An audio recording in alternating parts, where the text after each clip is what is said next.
akija naye kurudisha mkono kwa vile mlimuombea na kumuunga mkono, na amezidua miradi mingi sana katika kaunti hii yetu. Tumetembea katika constituency yetu, sasa tuko ya 7, tunabakisha 2 na tutamaliza ziara leo, alafu baada ya tena mwezi 3 anarudi hapa. Mungetaka arudi? Na rais amekuja hapa kwa sababu yeye ni kiongozi wa kusema na kutenda, na yale ahadi zote rais alitoa ameanza kutimiza. Kwa wakati wa mwaka moja rais alikuwa pale Nairobi akiwa na shida mingi. Alikuta Kenya ikiwa na madeni, karibu Kenya ipigiwe kengele. Mimi nilisema pale Kasarani, wakasema mimi ni mjeuri. Nikasema tulikuta mpaka store hakuna hata panya, hakuna kitu ya kukula.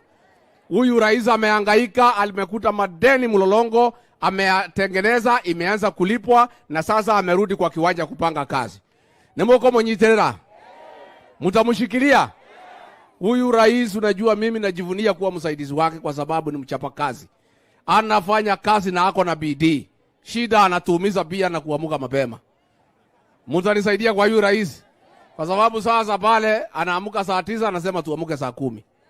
Mimi nataka munitetee ile mutiri adwakwa. Si mnajua mama yangu anatoka hapa Kebereja. Mutanisaidia kuliko niamuke 10 niamuke 11. Yeah? Ati abana.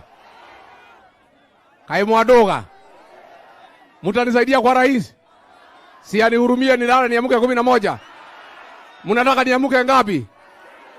Ati niamuke ngapi? Sasa nilikuwa naamuka 10 mmerudisha saa 9. Nyinyi ni watu ya kuniumiza. Haya, nimekubali amri, kama mnataka niamuke hata saa 9 nitaamuka, tumsaidie huyu rais wetu. Chama yetu ni gani? Harambee! Harambee!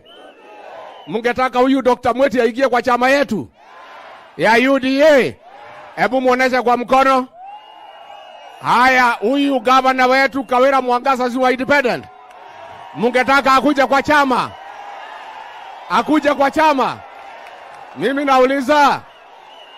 Mimi naona muko hapa watu ya mama. Adwaito. Gari etare na bane yao.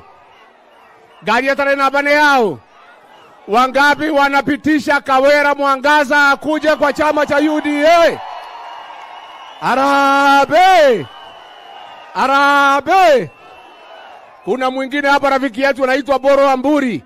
Ako kwa ingine anaitwa Nopeo. Mungetaka akuje kwa UDA? Mungetaka akuje kwa UDA? Wangapi wanasema wachana na Nopeo akuje kwa UDA? Asanteni sana, Mungu awabariki.